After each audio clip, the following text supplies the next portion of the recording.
It is hardly rocket science, right? In any organization, there are standard enterprise systems like SAP, ServiceNow, Pega, and when we talk about these kind of systems, the first impulse is to think about workflow-based tasks. What if I could extend intelligent task management product to non-workflow-based tasks as well?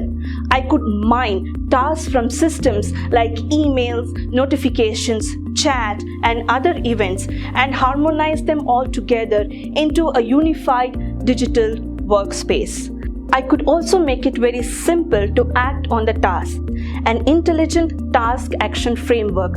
Through this, I can preempt on the actions that can be taken on the task as well as automate it.